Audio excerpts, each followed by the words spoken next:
সবচেয়ে বড় আল্লামা হলো ইউটিউব, এর চেয়ে বড় আল্লামা পৃথিবীতে একজনও নেই, নাকি? আর গুগলের চেয়ে বড় প্রফেসর পৃথিবীতে একজনও নেই। যেই পরিমাণ তার কাছে তথ্য আছে, পৃথিবীর সব প্রফেসর আইসে এক জায়গায় একত্রিত হইল, এতগুলো তথ্য পাওয়া যাবে না। তাহলে তথ্যের অভাব নাই। অভাব কিসের? ডেটার অভাব নাই, নলেজের অভাব নাই, জ্ঞানের অভাব নাই, কিচ্ছু এগুলোর অভাব নাই। অবলা আমলের কত ওয়াজ, সারা রাত ওয়াজ করে, ফজরের নামাজ পড়ে না। আমাকে বলছে যে গত কয়েক মাস ফজরের নামাজ পড়তে পারি না। মানে কেন? বলে ওয়াজের ঠেলায় ফজর পড়তে পারি না। রাস্তা থেকে কেমনে ফজর পড়বে? ওয়াজ করছে আরেকজনের জন্য। ওই লোকের চেয়ে নিকৃষ্ট বা হতভাগ্য কে হতে পারে যার ওয়াজ শুনে অন্যরা কে আমল করে কিন্তু সে আমল করে না। এখন ওয়াজ আমাদের ব্যবসা, বা কথা বলো ব্যবসা, নাকি? কথা বলো ব্যবসা, কত সুন্দর করে কথা বলতে পারি। কথা বলার জন্য একদল লোক পড়ে, জানেন এটা কি অবাক করার কথা। মানে আজকে মাহফিল আছে এই কারণে সে পড়ে, আদারওয়াইজ জীবনেও কোনোদিন পড়তো না। যেমন একদল লোক নামাজ পড়ে ইমামতি করার কারণে, যদি ইমামতি না করতো তাইলে জীবনে নামাজ পড়তো। ইমামতি করে, আমাদের ওস্তাদের কথা বলছি না, ইমামতি করে দেখে নামাজ পড়ে। যেই দিন আমি নিজে দেখেছি, যেই দিন তার ইমামতি নেই ওই দিন সে মসজিদে নেই। এবং আমাদের নিজেদের কথা বলছি আর কি, আমরা একজন ইমাম রাখছি আমাদের একটা প্রতিষ্ঠানে। ফজরের নামাজ তার পড়াইতে হয় দেখে সে আসে, জোহরেও আসে না, আসরে আসে না, মাগরিবেও আসে না, ফজর এশায়ও আসে না, বাসায় নামাজ পড়ে। তা আমি তখন দেখলাম যে এরা যদি নামাজ যদি তার পড়াইতে না হইতো তাহলে পড়তো না। আসসালামু আলাইকুম ওয়া রাহমাতুল্লাহি ওয়া বারাকাতুহু। ইন্নাল হামদালিল্লাহ ওয়াস সালাতু ওয়াস সালামু আলা রাসূলিল্লাহ ওয়া আলা আলিহি ওয়া আসহাবিহি ওয়া মান ওয়ালা। আম্মা বা'দু ফাআউযু বিল্লাহি মিনাশ শাইতানির রাজীম। বিসমিল্লাহির রাহমানির রাহিম। লাইসাল বিররা আন তুওয়াল্লু উজুহাকুম কিবালাল মাশরিকি ওয়াল মাগরিব ولكن البر من آمن بالله واليوم الآخر والملائكة والكتاب والنبيين وآتى المال على حبه ذوي القربى واليتامى والمساكين وابن السبيل والسائلين وفي الرقاب وأقام الصلاة وآتى الزكاة والموفون بعهدهم إذا عاهدوا والصابرين في البأساء والضراء وحين البأس أولئك الذين صدقوا وأولئك هم المتقون। মহান আল্লাহ সুবহানাহু ওয়া তাআলা শুকর আদায় করছি, তিনি আমাদেরকে আজকে বার্ষিক দাওয়াতে মাহফিল এর উদ্যোগে এই আয়োজনে আমাদেরকে অংশগ্রহণ করার তৌফিক দান করেছেন। এই কারণে আল্লাহ তাআলা শুকর আদায় করি বলি আলহামদুলিল্লাহ। রাসূলুল্লাহ সাল্লাল্লাহু আলাইহি ওয়াসাল্লামের উপর অগণিত দরুদ এবং সালাম বর্ষিত হোক। اللهم صل وسلم وبارك على نبيك محمد اللهم صل عليه اللهم بارك عليه। সম্মানিত ভাইরা এবং বোনেরা, আমাদের এই আয়োজনে উপস্থিত আছেন সম্মানিত সভাপতি, ওলামায়ে কেরাম এবং আপনারা। শুরুতে আল্লাহ সুবহানাহু ওয়া তাআলা এর কাছে তৌফিক চাই। আল্লাহ তাআলা যেন আমাদেরকে সেই জ্ঞান অর্জন করার তৌফিক দান করেন যেটি আমাদের জন্য কল্যাণকর এবং উপকারী। কারণ তিনি তার নবীকে বলেছেন, তিনি যেন বলেন রব্বি জিদনি ইলমা, এবং তার নবী আমাদেরকে শিখিয়েছেন সাল্লাল্লাহু আলাইহি ওয়াসাল্লাম, আল্লাহুম্মা ইন্নী আসআলুকা ইলমান নাফিআ, হে আল্লাহ আমি তোমার কাছে উপকারী জ্ঞান চাই। এবং তিনি আল্লাহর কাছে দোয়া করেছেন যে জ্ঞান তার কোনো উপকারে লাগবে না সেই জ্ঞান যেন তিনি অর্জন না করেন। আল্লাহুম্মা ইন্নী আউযু বিকা মিন ইলমিন লা ইয়ানফা, আল্লাহ আমি তোমার কাছে এমন জ্ঞান থেকে আশ্রয় চাই যে জ্ঞান উপকার দেয় না। আবার তিনি বলেছেন যে মানুষ যখন মারা যায় তখন তার আমলের দরজা বন্ধ হয়ে যায়, ইল্লা মিন সালাসাতিন, তিনটি দরজা খোলা থাকে। অন্য হাদিসে আরো কিছু দরজার কথা বলা আছে, তোর মধ্যে একটি হলো আও ইলমিন ইউনতাফাউ বিহি, অথবা নলেজ, অর্থাৎ knowledge which is of benefit to the people, এমন জ্ঞান যেটা মানুষের জন্য কল্যাণ করে। এই জ্ঞানই তিনি বিতরণ করেছেন, কারণ তিনি তো আমাদেরকে তেলাওয়াত করে শুনিয়েছেন মাসালুল লাযীনা হুম্মিলুত তাওরাতা সুম্মা লাম ইয়াহমিলুহা কামাসালিল হিমারি ইয়াহমিলু আসফারা বি'সা মাসালুল কওমিল লাযীনা কাযযাবু বিআয়াতিল্লাহি ওয়াল্লাহু লা ইয়াহদিল কওমাজ যালিমিন। তিনি তো আমাদেরকে তেলাওয়াত করে শুনিয়েছেন যে যারা জ্ঞান ধারণ করে কিন্তু সেই জ্ঞান তাদের উপকার করে না, এটা হচ্ছে কামাসালিল হিমার। যে দিস পিপল আর লাইক ডঙ্কিস, যেগুলো গাধা যা বোঝা বহন করছে। জ্ঞান যেন আমাদের জন্য বোঝা না হয়, আল্লাহর কাছে আমরা সেই প্রার্থনা করি, হে আল্লাহ এমন জ্ঞান দাও যেটা আমাদের জন্য বোঝা হবে না, এবং এটা আমাদের জন্য উপকারী হবে। এবং এই কারণে আমাদেরকে পড়তে হয় রব্বি ইশরাহ লি সাদরি ওয়া ইয়াসসির লি আমরি ওয়াহলুল উকদাতাম মিন লিসানি ইয়াফকাহু কওলি। আল্লাহুম্মা আমিন ইয়া রাব্বাল আলামিন। প্রিয় ভাইরা বোনেরা, শুরুতে আমি আপনাদেরকে দৃষ্টি আকর্ষণ করতে চাই আজকে এই আলোচনা থেকে, যে আমরা যেন কেবলমাত্র জ্ঞানকে, আলোচনাকে ঠোঁটে সীমাবদ্ধ করে না রাখি। এটা মুনাফিকদের কাজ। ইয়াকুলুনা বিআফওয়াহিহিম মা লাইসা ফি কুলুবিহিম, ঠোঁটে আছে অন্তরে নাই। আমাদের আজকের আলোচনা, আমাদের ওস্তাদ আসাতিজায়ে কেরাম যে আলোচনা করেছেন, সেগুলো সকল আলোচনা যেন আমাদের ঠোঁট এবং কান পর্যন্ত সীমাবদ্ধ না থাকে। এটা যেন অন্তরে গিয়ে দাগ কাটে, ভেতরে যেন ঢুকে। কারণ অন্ধকার বাইরে না, অন্ধকার কোথায়? ভিতরে। ইন্নাহা লা তা'মাল আবসার ওয়ালাকিন তা'মাল কুলুবুল লাতী ফিস সুদূর। মানুষের চোখ অন্ধ হয় না, অন্ধ হয় কি? অন্তর। ফি কুলুবিহিম মারাদুন ফাযাদাহুমুল্লাহু মারাদা, তাদের রোগ মূলত অন্তরে। এবং অন্তর রোগ যখন বাড়ে তখনই সেটা নেফাকির দিকে, ফাসাদের দিকে মানুষেরকে পৌঁছে দেয়। আমরা শুরুতে আল্লাহ তাআলার কাছে সেই ফরিয়াদ জানাই, আল্লাহ তাআলা যেন আমাদের অন্তরগুলোকে যেন খুলে দেন। আল্লাহুম্মা আমিন। আল্লাহ তুমি আমাদের অন্তরগুলোকে খুলে দাও, আমাদের বক্ষগুলোকে প্রশস্ত করে দাও।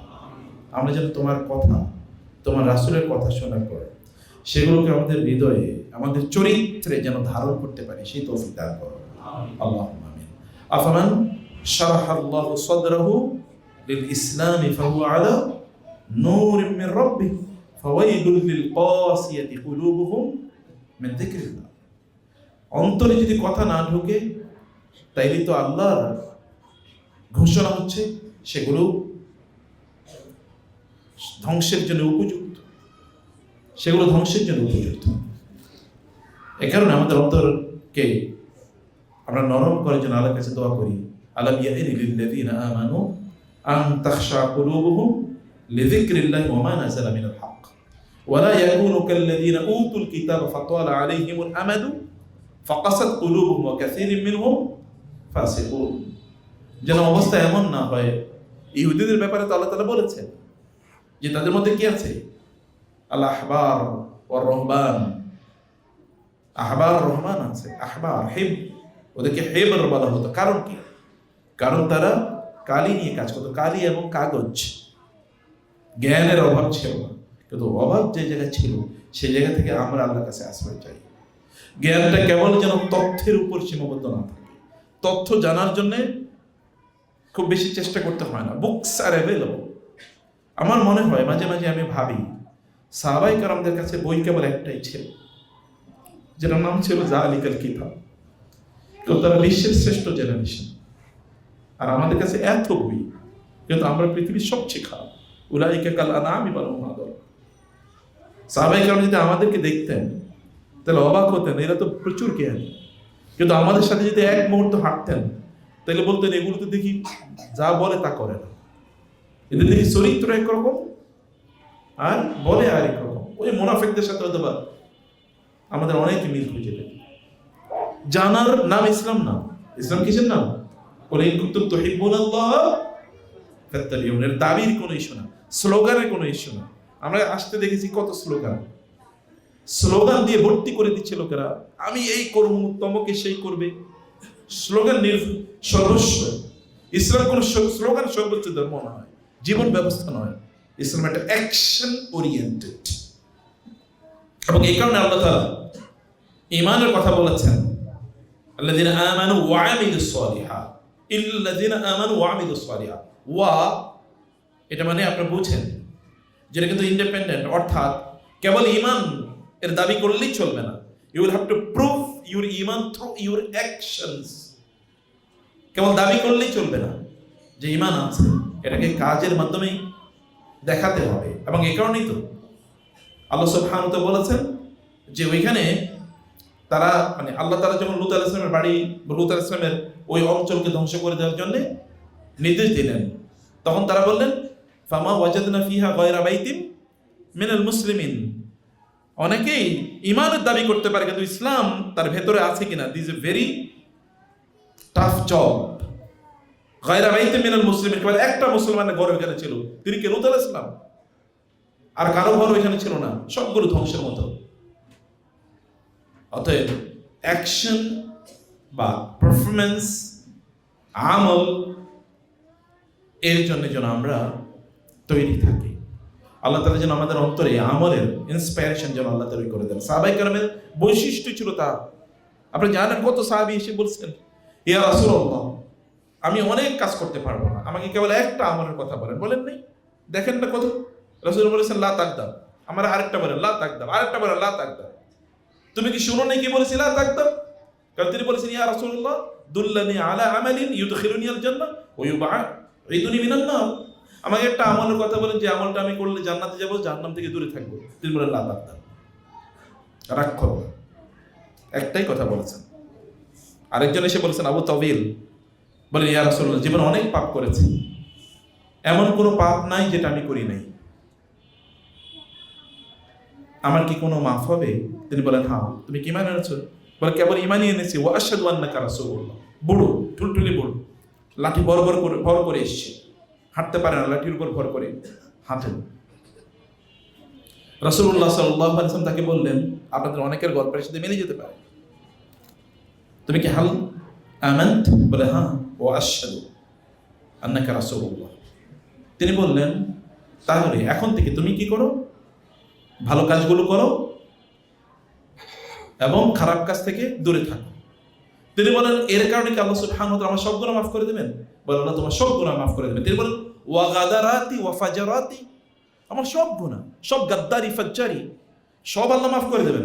রাসূল বলেন ওয়া গাদারাতু ওয়া ফাজারাতু। একজন বড় মানুষ, তিনি এক্সপেক্ট করেন নাই যে এতটুকু করলেই আমল, এতটুকু করলে আমার সব মাফ হয়ে যাবে। তিনি এই কথা শোনার পর তিনি বললেন আল্লাহু আকবার, আল্লাহু আকবার, আল্লাহু আকবার। এই যে আল্লাহু আকবার বলতে বলতে যাচ্ছেন, সাহাবায়ে কেরাম বলছেন যতক্ষণ পর্যন্ত আমাদের চোখের মধ্যে তাকে দেখা গেল আড়াল হওয়া পর্যন্ত শুনছিলাম যে তিনি বলছিলেন, বুড়ো মানুষ, আল্লাহু আকবার, আল্লাহু আকবার, আল্লাহু আকবার। মানে তিনি ভাবতে পারেন আমার সব গুনাহ মাফ হয়ে যাবে আমল করলে। ইন্নাল হাসানাতি ইউযহিবুনাস সাইয়্যাত যালিকা যিকরা লিয-যাকিরিন। আমলের নাম ইসলাম, কেবল শোনার নাম না, শোনার নাম না। অনেকে আমাদেরকে বলে কোরআন তেলাওয়াত শুনতে, সুন্দর তেলাওয়াত শুনতে ভালো লাগে, কিন্তু আমলে নাই। আমি বলি আপনার আগে গান শোনার অভ্যাস ছিল, অথবা গানের রিপ্লেসমেন্ট হয়েছে, জাস্ট এর বাইরে কিছু না। আগে গানের সুর শুনতো, এখন কোরআনের সুর শুনে। কোরআন তো ভেতরে গিয়ে কাজ করতে হবে নাকি? ইন্নামাল মুমিনুনা আল্লাযীনা ইযা যুকিরাল্লাহু ওয়াজিলাত কুলুবুহুম, মুসলমানদের আল্লাহু নাযালা আহসানাল হাদিসি কিতাবান মুতাশাবিহান মাসানিয়া তাকশাইরু মিনহু জুলুদুল্লাযীনা ইয়াখশাউনা রাব্বাহুম সুম্মা তালিনু জুলুদুহুম ওয়া কুলুবুহুম ইলা যিকরিল্লাহ। কেবল কানের যদি সুখ তৈরি হয়, শরীরের উপরে যে চামড়া আছে, চামড়া যদি না কাঁপে, তাহলে বুঝতে হবে আসলে এই কোরআন আপনার অন্তরে প্রভাব তৈরি করে না, আপনার ভিতরে প্রভাব তৈরি করে নাই। আল্লাহ তো বলেছেন যে তার শরীরের উপর চামড়া কাঁপে, কোরআন তেলাওয়াত শুনলে তার চামড়া কাঁপে। আল্লাহু নাযালা আহসানাল হাদিস কিতাব আকারে মুতাশাবিহান, একই রকমের আয়াত অনেক জায়গায় ছড়িয়ে ছিটিয়ে আছে, মাসানিয়া বারবার পড়া হয়। এরপরে তাকশাইরু মিনহু জুলুদুল্লাযীনা ইয়াখশাউনা রাব্বাহুম ওয়া ইযা তুলিয়াত আলাইহিম আয়াতু যাদাতুহুম ঈমানা। তাদের সামনে যখন কোরআন তেলাওয়াত করা হয়, কোরআন পাঠ করা হয়, তখন তাদের ঈমান বাড়ে। সে ফিল করে, ঈমান বাড়লে তো আপনি ফিল করবেন, মসজিদে সবার আগে দৌড়ে আসবেন। আজানের অপেক্ষা থাকবেন কখন আল্লাহর ডাক আসে, আবার দৌড়ে যাবো আল্লাহর সামনে হাজিরা দিতে। তারিফু ফি উজুহিম, আল্লাহ সুবহানাহু ওয়া তাআলা একদম লোক তারা জানাতে যাবে, এমনিতেই তাদের চেহারায় আভিজাত্য থাকবে না, নাদরাতান নাঈম, এমনি না। সীমাহুম ফি উজুহিম মিন আসারিস সুজুদ যালিকা মাসালুন ফিত তাওরাত ওয়া মাসালুন ফিল ইনজিল কাযারইন আখরাজা শাতআ। সাহাবায়ে কেরামের বৈশিষ্ট্য কি ছিল? সীমাহুম ফি উজুহিম মিন আসারিস সুজুদ, তারা থাকতেন চিন্তায় কখন আল্লাহ ডাক আসবে, কখন আল্লাহ ডাক আসবে, এই চিন্তা তারা থাকতেন। এরকম অনেকের অবস্থা এরকম হয়েছে। মানে কুরাইজের ব্যাপারে সিদ্ধান্ত জানানোর জন্য যখন রাসূলুল্লাহ একজন আবু লুবাবাকে ডাকলেন, আবু লুবাবা আল আনসারী রাদিয়াল্লাহু তাআলা আনহু, আবু লুবাবার সাথে বনু কুরাইজার সাথে ভালো সম্পর্ক ছিল। তিনি যখন সেখানে গেলেন, আবু লুবাবা কে তারা বললেন কি হতে পারে আমরা যদি if we deny the decision taken by Muhammad sallallahu alaihi wasallam, what will happen to us? আজকে যদি আমরা তার সিদ্ধান্ত না মানে কি হবে? তিনি শুধু এরকম রয়ে গেছেন, এই মানে কি এক্সিকিউশন, এতটুকুই। সাথে সাথে তার মনে পড়লো আমি তো খেয়ানত করলাম, আল্লাহ রাসূলের সিদ্ধান্ত আমি খেয়ানত করলাম। সেইখান থেকে তিনি দৌড় দিলেন, এসে মসজিদে নববীতে তার একটা খুঁটির সাথে নিজকে বেঁধে রাখলেন। এখন উস্তুয়ানাতে আবি লুবাবা নামে এখন ওই খুঁটিটার নাম আছে, ওই খুঁটিটা বাঁধলেন এবং বেঁধে বললেন যতক্ষণ আল্লাহ সুবহানাহু ওয়া তাআলা আমাকে মাফ না করবেন ততক্ষণ পর্যন্ত এখানে আমি আমার নিজকে বেঁধে রাখবো। একটা মাত্র, কিছুই কয় নাই, বলেও নাই কিছু, জাস্ট হাত দিয়ে শুধু একটু দেখাইছে, এখানে এসে তারপরে বেঁধে রেখেছে নিজকে।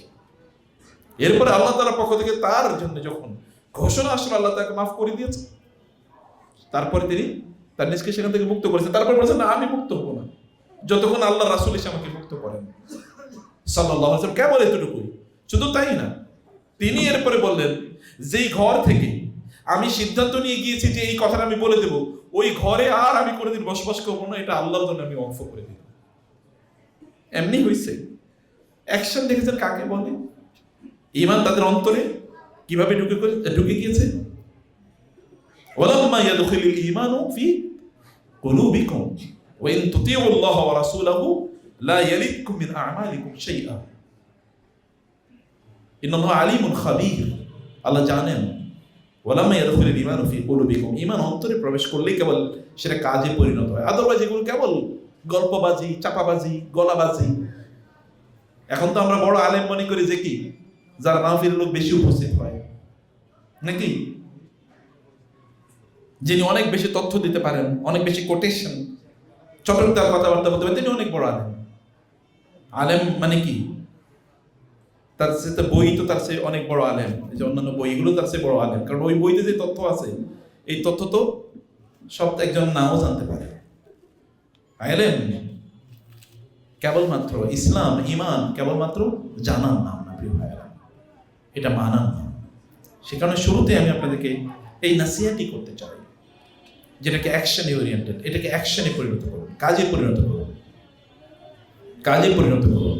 আপনারা জানেন একজন যুবক এসে রাসূলুল্লাহ সাল্লাল্লাহু আলাইহি ওয়াসাল্লামের কাছে জেনা করার জন্য অনুমতি চাইলো না, এই যে যুবকরা এখানে আছেন, জেনা করার জন্য অনুমতি চাইছে। রাসূলুল্লাহ সাল্লাল্লাহু আলাইহি ওয়াসাল্লাম বললেন তুমি কি তোমার মায়ের সাথে জেনা করবা, তোমার বোনের সাথে, তোমার খালার সাথে, তোমার ফুফুর সাথে, তোমার এই তিনি বলেন না, কখনোই না। তিনি বলেন তাহলে অন্যরা, তাদের মা, তাদের বোন, তাদের খালা, তাদের ফুফু, তাদের মেয়েকে তোমার সাথে জেনা করতে কিভাবে দেবে? এরপরে রাসূলুল্লাহ কেবল তার বুকের উপর হাত রাখলেন এবং বললেন আল্লাহুম্মা গফির যানবা, হে আল্লাহ তুমি তার গুনাহ মাফ করে দাও। ওয়া হাসসিন ফারাজা, তার লজ্জাস্থানকে তুমি এটাকে প্রোটেকশন প্রদান করো এবং তার চোখকে তুমি নিচু করে দাও, অবনত করে দাও। এতটুকু তিনি দোয়া করলেন। ওয়া তাহহির কলবা, তার অন্তরকে পরিশুদ্ধ করে দাও। আল্লাহুম্মা গফির যানবা ওয়া হাসসিন ফারজা ওয়া তাহহির কলবা, এতটুকু বলে দিলেন। এই যুবক, হাদিসের শেষের অংশ, সাহাবী যিনি হাদিসটি বর্ণনা করছেন রাবী, তিনি বলেছেন এই যুবককে আমরা তার মৃত্যু পর্যন্ত আর কোনোদিন উপরের দিকে তাকাতে দেখিনি, মাথা নিচু করে সবসময় হাঁটতেন। বুখারীর হাদিসে এসেছে আব্দুল্লাহ ইবনে ওমর রাদিয়াল্লাহু তাআলা আনহু সবসময় বাবার সাথে ফজরের নামাজে অংশগ্রহণ করতেন। রাসূলুল্লাহ সাল্লাল্লাহু আলাইহি ওয়াসাল্লামের তার আখলাক ছিল যে তিনি ফজরের নামাজের পর সবার দিকে ফিরে বসতেন এবং সবাইকে তিনি তার স্বপ্নগুলো বলতেন, গত রাতে তিনি কি স্বপ্নে দেখেছেন ব্যাখ্যা করতেন, এবং তাদেরকে বলতেন তোমরা কোনো স্বপ্ন দেখেছো কিনা, তাহলে স্বপ্নে তিনি ব্যাখ্যা দিতেন। এর মধ্যে প্রতিদিন এই ছোট আব্দুল্লাহ তিনি দেখেন, এবং তার একটা ফ্যাসিনেশন, একটা ভালো লাগা তৈরি হয়েছে। আহা, যদি রাসূলের মুখে আমার কোন একটা স্বপ্নের ব্যাখ্যা আমি শুনতে পারতাম, আমি যে স্বপ্নে দেখতাম। তিনি এরপর রাতে সত্যি স্বপ্নে দেখলেন দুজন তাকে কলপিটে করে নিয়ে যাচ্ছে জাহান্নামের দিকে, ওই দিকে আগুনের দিকে। আরেকজন বলছে না না সেই দিকে যাবে না, এরকম একটা কিছু দেখে তারপর তিনি ঘুম থেকে জেগে উঠলেন। পরের দিন সকালে গেলেন হিম্মত নিয়ে রাসূলকে গিয়ে বলবেন স্বপ্ন, কিন্তু সেখানে আর তিনি বলতে পারলেন না। সিনিয়র সাহাবীরা আছেন, সাহস করে, ছোট মানুষ তো বলতে পারেন। এবার তার বোন তো রাসূলের স্ত্রী রাদিয়াল্লাহু তাআলা, হাফসা রাদিয়াল্লাহু তাআলা, বোনকে গিয়ে বলেন আমি তো এরকম স্বপ্নে দেখেছি, রাসূলকে বলতে পারিনি। রাসূল সাল্লাল্লাহু আলাইহি ওয়াসাল্লামের চরিত্র ছিল ফজরের পরে তিনি সকল স্ত্রীদের ঘরে যেতেন। ইশরাকের সালাত আদায় করার পর সকল স্ত্রীদের ঘরে গিয়ে তাদের সাথে গল্প করতেন, কথা বলতেন, প্রয়োজন আছে কিনা এগুলো জানতেন। এরপরে তিনি তার দাওয়াতি কাজে বের হতেন, মানুষকে সাক্ষাৎ প্রদান করতেন। তিনি হাফসার ঘরে গিয়ে হাফসা বলেন ইয়া রাসূলুল্লাহ, আপনার আব্দুল্লাহ তো এরকম একটা স্বপ্নে দেখেছে, কিন্তু ভয় আপনাকে বলেননি। রাসূলুল্লাহ সাল্লাল্লাহু আলাইহি ওয়াসাল্লাম কেবল এতটুকু বললেন নি'মাল আব্দু আব্দুল্লাহ লাউ কানা ইউসাল্লি মিনাল লাইল। আব্দুল্লাহ অসাধারণ একটা ইয়াং ম্যান, কেবল রাতে তাহাজ্জুদের নামাজ আদায় করলেই সব ঠিক। আব্দুল্লাহ কেবল এতটুকু শুনেছেন, বয়স আমি জানি না, তখন 13-14 বছর বয়স। এরপর থেকে মৃত্যু পর্যন্ত কোনোদিনই তাহাজ্জুদের নামাজ ছাড়েননি, যদি না তিনি সফরে অথবা অসুস্থ ছিলেন, কোনোদিন ছাড়তেন না তাহাজ্জুদের নামাজ। একটা বক্তব্য কিভাবে তাদের জীবনকে পরিবর্তন করে দিয়েছে, কিভাবে পরিবর্তন করে দিয়েছে। এবং একটা কথা যদি তারা না শুনতেন, তখন অন্যরা রাগান্বিত হতো। আয়েশা রাদিয়াল্লাহু তাআলার ব্যাপারে ইফকের ঘটনা আপনারা জানেন, সূরাতুন নূর পড়তে হবে, বিশেষ করে বোনদের তো সূরাতুন নূর পড়া ফরজ। আমি আমার কথা বলছি আর কি, শরিয়ার কথা বলছি না। সূরা নূর না পড়লে কেমনে ভালো মুসলমান হবে আমি তো বুঝি না, তাই না? এটা তো পড়তে হবে। মহিলাদের কতগুলো সূরা, সূরাতুন নিসা, সূরাতুন নূর, সূরাতুল আহজাব, সূরাতুত তালাক, এগুলো তো মহিলাদের পড়তে হবে বাধ্যতামূলক। এগুলো না পড়ে তিনি পূর্ণ মুসলমান হবেন কিভাবে?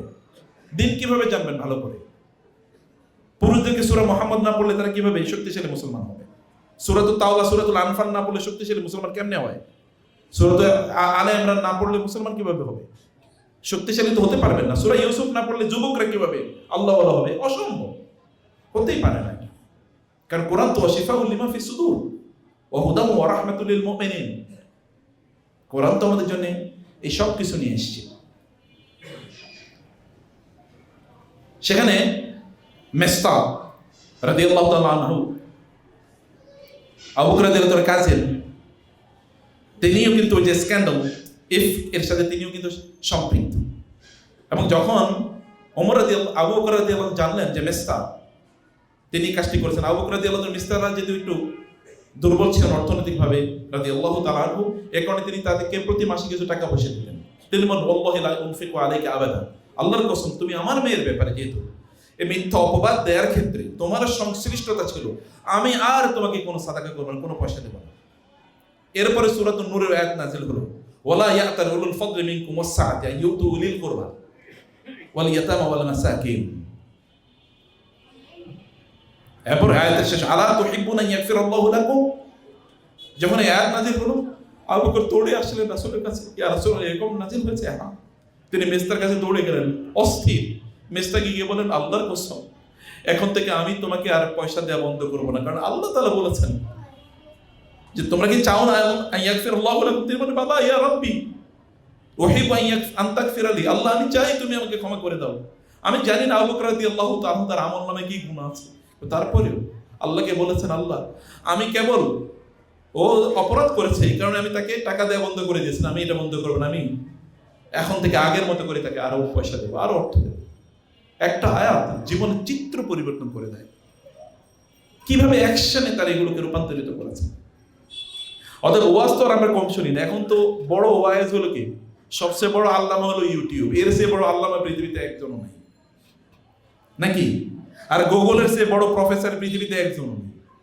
যেই পরিমাণ তার কাছে তথ্য আছে, পৃথিবীর সব প্রফেসর আইসা এক জায়গায় একত্রিত হইল, এতগুলো তথ্য পাওয়া যাবে না।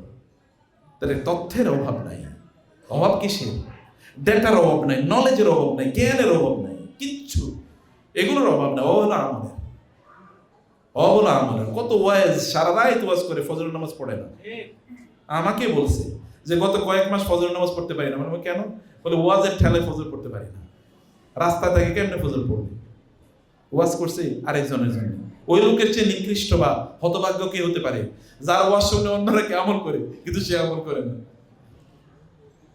এখন ওয়াজ আমাদের ব্যবসা, বা কথা বলো ব্যবসা নাকি? কথা বলো ব্যবসা, কত সুন্দর করে কথা বলতে পারি।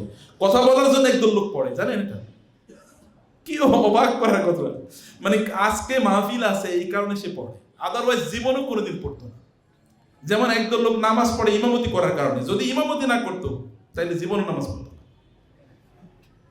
ইমামতি করে, আমাদের ওস্তাদের কথা বলছি না, ইমামতি করে দেখে নামাজ পড়ে। যেই দিন আমি নিজে দেখেছি, যেই দিন তার ইমামতি নেই ওই দিন সে মসজিদে নেই।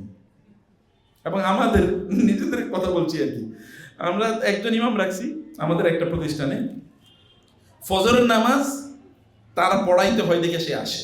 জোহরেও আসে না, আসরে আসে না, মাগরিবেও আসে না, ফজর এশায়ও আসে না, বাসায় নামাজ পড়ে।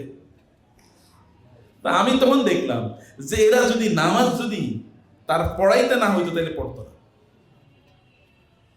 বুঝতে পেরেছেন? খুতবা যদি না দেয়া লাগতো তাহলে কেউ নিজেরা খুতবা শুনতে যাইতো না। আবার কই, খুতবা যদি তার না দেয়া লাগতো, খুতবা দেব দেখে এই কারণে আগে মসজিদে যায়। যেদিন তার খুতবা নেই এই দিন সে মসজিদে যায় না, সবার পরে যায়। আমি নিজে দেখেছি এরকম বহু লোক। প্রিয় ভাইরা, এ কারণে বলেছে নলেজটাকে, এটাকে জ্ঞানটাকে ভেতরে ঢুকাইতে হবে, ইন্টারনালাইজ করতে হবে, এটাকে আমলে রূপান্তরিত করতে হবে। ইমালু আলা দাউদা শুকরা ওয়া কালিলুম মিন ইবাদিয়াশ শাকুর। কাজকে আমলে রূপান্তরিত করা আল্লাহ নবী রাসূলকে বলেছেন। ইমালু ফাসায়ারাল্লাহু আমালাকুম ওয়া রাসূলুহু ওয়াল মুমিনুন। আমল করতে হবে, আমল ছাড়া উপায় নাই। লানা আমালুনা ওয়া লাকুম আমালুকুম। সম্মানিত ভাইরা এবং বোনেরা, এটা ভূমিকা এতটুকু বলে আমি মূল আলোচনা সংক্ষিপ্তভাবে করবো আপনাদেরকে। ইসলাম এটা আখলাকের নাম। ইসলাম কেবলমাত্র জ্ঞানের নাম না, ইসলাম আখলাকের নাম, চরিত্রের নাম। ইকরা ওয়া রাব্বুকাল আকরাম আল্লাযী আল্লামা বিল কলম আল্লামাল ইনসানা মা লাম ইয়ালাম। আর রহমান আল্লামাল কুরআন খালাকাল ইনসান। এরপর আল্লাহ সুবহানাহু ওয়া তাআলা ফাবিআইয়ি আলাই রাব্বিকুমা তুকাযিবান বারবার তিনি বলছেন। কেবলমাত্র তথ্যের মধ্যে, জ্ঞানের মধ্যে সীমাবদ্ধ না রেখে এটাকে আখলাকে রূপান্তরিত করতে হবে। এই কারণে ইমাম মালিক রাহিমাহুল্লাহকে তার মা রবিআ এর কাছে যখন পাঠিয়েছেন, তাবেঈ রাহিমাহুল্লাহ তার কাছে পাঠিয়েছেন এবং বলেছেন তাআল্লাম মিন আদাবি রবিআ ক্বাবলা ইলমিহি। রবিআর কাছে তুমি যাও, তুমি তার ইলম নেয়ার আগে তার কাছ থেকে আখলাক নাও। ইসলাম হলো আখলাকের ধর্ম, আচরণের ধর্ম। রাসূলুল্লাহ ইসলামের আখলাক দেখে লোকেরা কি পরিমাণ ইসলাম গ্রহণ করেছে, সাহাবায়ে কেরামের আখলাক দেখে কি পরিমাণ ইসলাম গ্রহণ করেছে।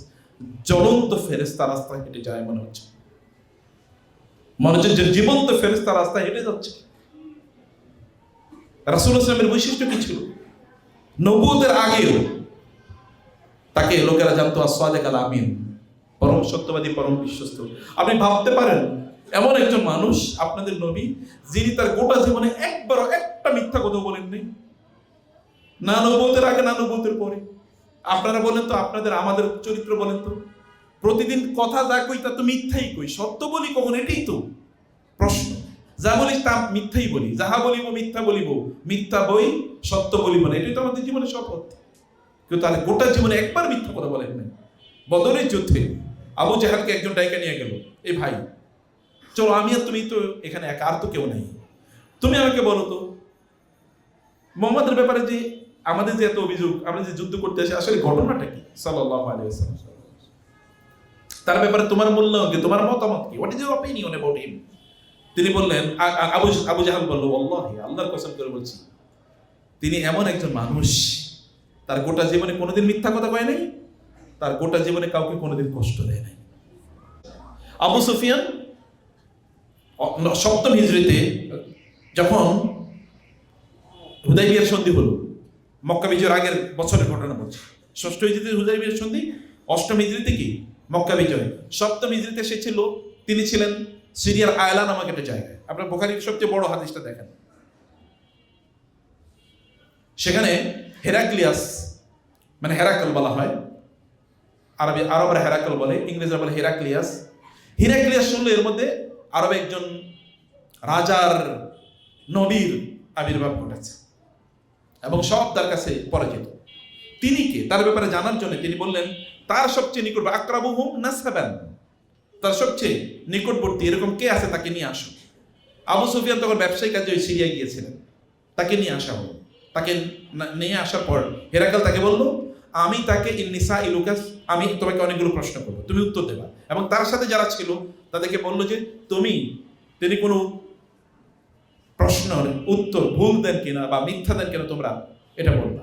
তিনি তাকে বললেন, এবার হেরাক্লিয়াস আবু সুফিয়ান রাদিয়াল্লাহু তাআলা উইদিন ব্র্যাকেট কে তাকে প্রশ্ন করলেন 11টি প্রশ্ন এবং তাকে বললেন যে তার ব্যাপারে এই প্রশ্নগুলোর মধ্যে হালকানা ইয়াকদিরু, তিনি কি গাদ্দারি করেন, অর্থাৎ কোনো চুক্তি কথা এগুলো ভঙ্গ করেন, তিনি কি মিথ্যা কথা বলতেন, এবং তার পূর্বে কেউ কি তার বংশে নবুয়ত দাবি করেছে, তার পূর্বপুরুষদের মধ্যে কেউ কি রাজা ছিল, তার বংশ কেমন, তার অনুসারীদের সংখ্যা কি বাড়ছে না কমছে, তার অনুসারীদের মধ্যে কেউ কি তার ধর্ম ছেড়ে চলে গিয়েছে কিনা, তোমাদের সাথে তার সাথে যুদ্ধ হয়েছে কিনা, এই সবগুলো প্রশ্ন। আমি দুটো প্রশ্ন কেবল নিলাম, এর মধ্যে একটা হচ্ছে হালকানা ইয়াকদিরু, তিনি কি কার সাথে কোনোদিন চিটিং করেছেন? চিটিং নো নেভার, কখনোই না। তিনি কি মিথ্যা কথা বলতেন? নো নেভার, কোনোদিনই বলেন না। শত্রু এরকম বলে, শত্রু বলছে এটা, আমাদের বন্ধুরও হলফ করে বলতে পারবে না যে আমরা সত্যবাদী। শত্রুও তো বাদী, আমাদের বন্ধুরও বলতে পারবে না যে আমরা সত্যবাদী। আমাদের মা বাবা, আমাদের সন্তান, আমাদের স্ত্রী, আমাদের স্বামীরও বলতে পারবে না যে আমরা সত্য কথা বলি, এটা বলতে পারবে না। সম্মানিত ভাইয়েরা বোনেরা, রাসূলুল্লাহ সাল্লাল্লাহু আলাইহি ওয়াসাল্লাম তিনি ছিলেন আল আমিন, পরম বিশ্বস্ত। ইয়াংরা ভালো করে শুনুন, আমানা ইন্না আরাদনা আল আমানাতা আলা সামাওয়াতি ওয়াল আরদি ওয়াল জিবাল। কিয়ামতের দিন, কিয়ামতের আগে আল্লাহ সুবহানাহু ওয়া তাআলা সব মানুষের কাছ থেকে আমানত তুলে নেবেন। আল আমিন, বিশ্বস্ত লোক কোথাও খুঁজে পাওয়া যাবে না। এবং বলা হবে ওই একটা গ্রামে একজন রাজুলুন আমিনুন, একজন বিশ্বস্ত লোক আছে ওই গ্রামে, বিশ্বস্ত লোক খুঁজে পাওয়া যাবে না। এখন আপনারাই বলেন, আমরাই বলি, আমরা কতজন বিশ্বস্ত? আমার কাছে কেউ যদি অর্থ ধার দেয়, মানে অর্থ যদি কেউ আমাকে দেয়, আমি কি সময় মতো ফেরত দিই? কেউ যদি আমার কাছে পায়, তাহলে আমি কি সময় মতো ফেরত দিই?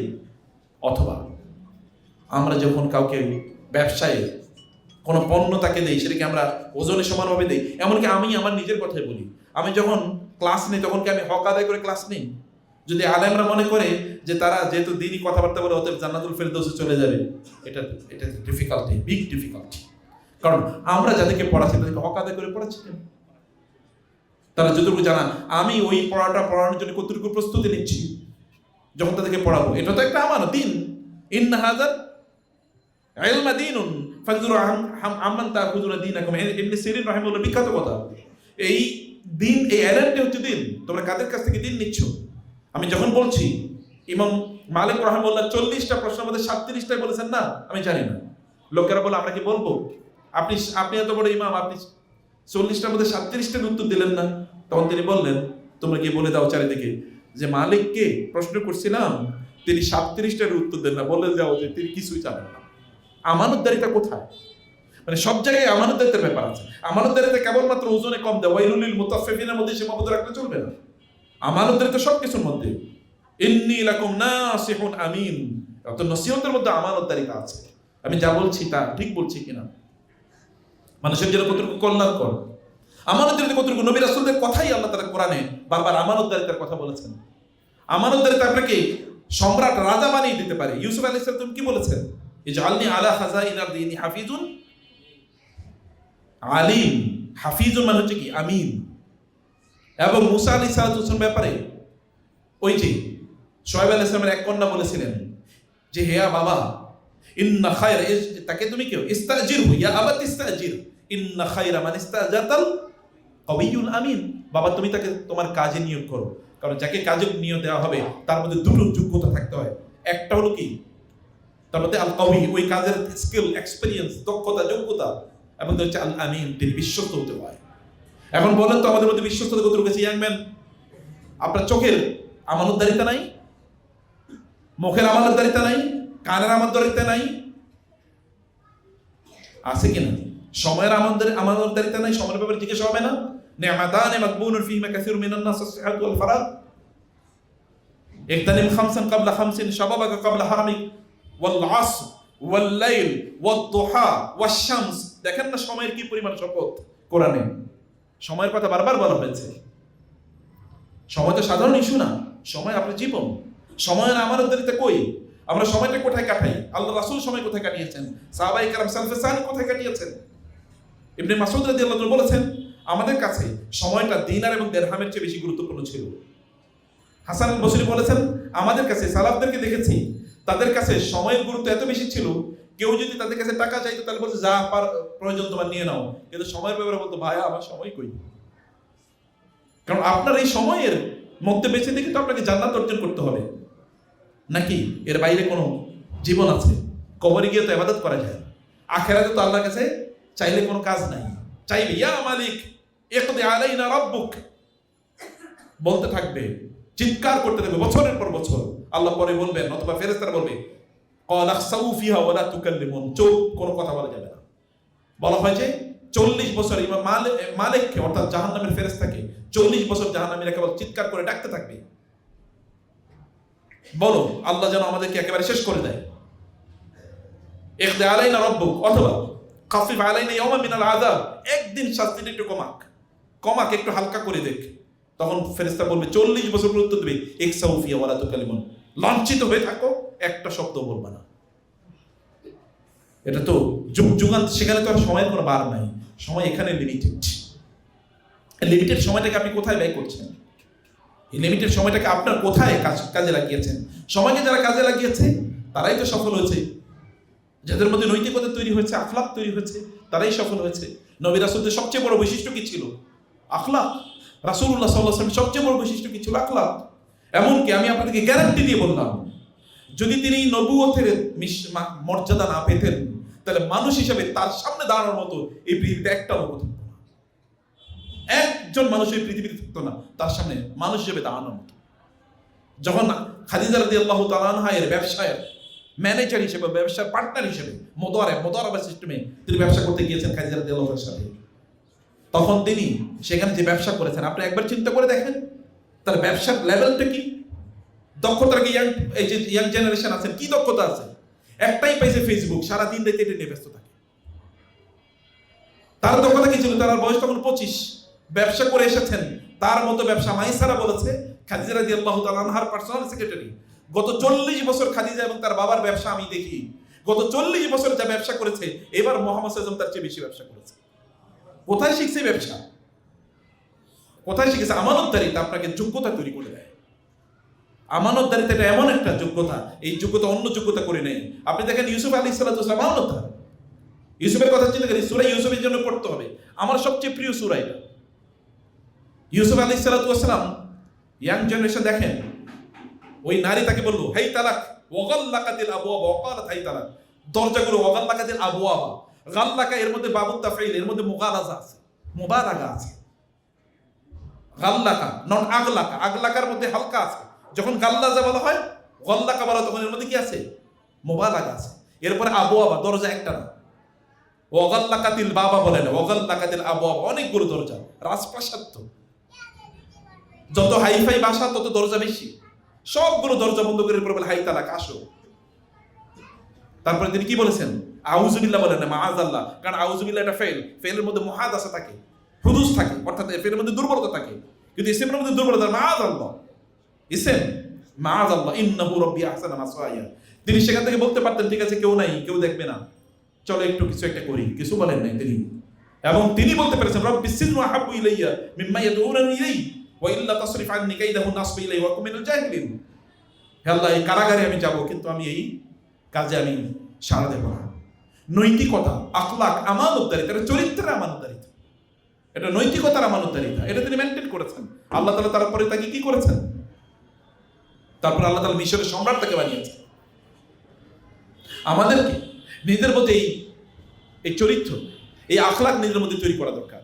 প্রিয় বোনেরা এবং ভাইয়েরা, আমাদের যে ইয়াং বা যুবক যুবতীরা যারা আছেন, আখলাক তৈরি করুন। আপনার হোয়াট ইজ ইউর আইডেন্টিটি? রাসূল ইসলামকে দেখে আমরা অ্যাডমায়ার করেন, না রাসূল প্রচন্ড ভালো। হ্যাঁ, ইহুদি খ্রিস্টান হিন্দু বৌদ্ধরা সবাই রাসূলের ব্যাপারে বলে অ্যাডমায়ারেশন, তিনি এরকম ছিলেন সেরকম ছিলেন, অ্যাডমায়ার করাই যায়। আপনি কয়েক ঘন্টা রাসূলের ব্যাপারে বক্তব্য না, কয়েক মাস জুড়ে বক্তব্য করতে পারবেন। এটা কোনো কামে লাগবে না, এটা কোনো কাজে লাগবে না। ইমিটেশন, কিছু ফলো করলাম কিছু ফলো করলাম না, কিছু কাজে লাগবে না। আইডেন্টিটি, রাসূল আমার পরিচয়। রাসূল কি আমার পরিচয়, আমার যা আছে, আমার গোটা জীবন এটা রাসূলের সুন্নায় মোড়ানো সিস্টেম অনুসারে আমি করি। সকালবেলা কি করেন আপনারা বলেন? আপনাদের সকাল কিভাবে যায়? সময়ের ব্যবস্থাপনা আল্লাহ রাসূল কিভাবে করেছেন? সময় তার ব্লক ছিল, ব্লক। আমাদের কোনো ব্লক নাই, ব্লক টাইম নাই। যে মুরব্বীরা যারা আছেন, আপনাদের সময়গুলো একটা এলোমেলো ভাবে, কখন যে কি করবেন নোবডি নোজ, কিচ্ছু জানি না, যা মনে আসে তাই করি, তাই না? একদল লোক হচ্ছে কি আসহাবুল হাওয়া। আফারাইতা মান ইত্তাখাযা ইলাহাহু হাওয়াহু, আফারাইতা মান ইত্তাখাযা ইলাহাহু হাওয়া। একদল লোক তারা তাদের প্রবৃত্তিকে তাদের গড বানাইছে, তাদের মনে যা চায় মনকে তাদের গড বানিয়েছে। মানে কি? মন যা চায় তারা তাই করে, অর্থাৎ মনের নির্দেশ তারা মানে, আল্লাহর নির্দেশ তারা মানে না। এখন বাজারে যাবো, বাজারে যাই, এখন নাটক দেখবো, নাটক দেখি, এখন সিনেমা দেখবো, সিনেমা, এখন গান শুনবো, গান, এখন স্লোগান দেই, স্লোগান দেবো, এখন ফেসবুক টিপাই টিপাবো। কোনো টাইম ব্লক নাই। আপনি কিভাবে নামাজে কনসেন্ট্রেটেড হবেন, কিভাবে ইবাদতে মজা পাবেন, কিভাবে কোরআন তেলাওয়াত করলে আপনার চোখ থেকে পানি পড়বে। কোরআন তেলাওয়াত শোনার পর চোখ থেকে পানি যদি না পড়ে, তাহলে তো আপনার ঈমান নিয়ে প্রশ্ন করা দরকার। ঈমানের ডেপথ অফ ইউর ঈমান, ঈমানের অথেন্টিসিটি নিয়ে প্রশ্ন করা, ঈমানের রুট নিয়ে প্রশ্ন করা দরকার, ঈমানের স্ট্রেংথ নিয়ে প্রশ্ন করা দরকার। কোরআন আপনাকে কাঁদাতে পারে, কি কাঁদাবে? আল্লাহর বাণী যদি আপনাকে কাঁদাতে না পারে, ওয়াইদা সামিউ মা উনজিলা ইলা রাসূলি তারা আ'য়ুনাহুম তাফিদু মিনাদ দাম'i মিম্মা আরাফু মিনাল হক কুল উহিয়া ইলাইয়া আন্নাহু ইসতামা'a নাফারুম মিনাল জিন ফাকালু ইন্না সামি'না কুরআনান আজাবা ইয়াহদি ইলা রুশদি ফাআমান্না বিহি। আমরা তো কোরআন তো আপনার অন্তরে সেই ঝাঁকুনি তৈরি করতে হবে। তার মানে এটা রেজিস্ট, কিছু শরীর রেজিস্ট্যান্ট, মেডিসিন রেজিস্ট্যান্ট হয়ে গেছে। কিছু কিছু লোকের দেখবেন আর ওষুধ কামে লাগে না। কারণ কি? ওষুধ খেতে খেতে এখন শরীরের ওষুধ দেয় না। একদল লোকের তার কলবটা কোরআন রেজিস্ট্যান্ট হয়ে গেছে, কোরআন আর অন্তরে ঢুকে না, এখন অন্য কিছু ঢুকে। কারণ ওইটা ডিজিজ এমন এক লেভেলে গিয়ে পৌঁছছে, এখন আর ওষুধে কামে লাগে না। প্রিয় ভাই, লিতুনজিরা মান কানা হাইয়া ইন্না ফি যালিকা লাযিকরা লিমান কানা লাহু কলবুন আও আলকাস সামআ ওয়া হুয়া শাহীদ। রাসূল বলেছেন যে কোরআন আল বাইতুল লাযী লাম ইউকরা ফীহিল কুরআনু কাল বাইতিল খারিব, ইন্নাল জাওফাল লাযী লাইসা ফী ইন্নাল মারআল লাযী লাইসা ফী জাওফি শাইউন মিনাল কুরআন। যে ব্যক্তির অন্তরে কোরআন নাই সে তো মৃত, সে তো জীবিত না। কোরআন আমাদের অন্তরে সেই অনুভূতি তৈরি করা। আমি বলছিলাম যে টাইম ব্লক, রাসূল সাল্লাল্লাহু আলাইহি ওয়াসাল্লাম টাইম ব্লক করে রেখেছেন। আপনি দেখেন, ইয়া আইয়ুহাল মুযাম্মিলু কুমিল লাইলা ইল্লা কালিলা নিসফাহু আও ইনকুস মিনহু কালিলা আও জিদ আলাইহি ওয়ারাত্তিলিল কুরআনা তারতিলা। দেখেন না, টাইম ব্লক করে দিয়েছেন আল্লাহ তার রাসূলের জন্য। আকিমিস সালাতা লিদুলুকি শামসি ইলা গাসাকিল লাইলি ওয়া কুরআনাল ফাজরি ইন্না কুরআনাল ফাজরি কানা মাশহুদা। আকিমিস সালাতা তারাফাইন নাহারি ওয়া যুলাফা মিনাল লাইল ইন্নাল হাসানাতি ইউযহিবুনাস সাইয়্যাত।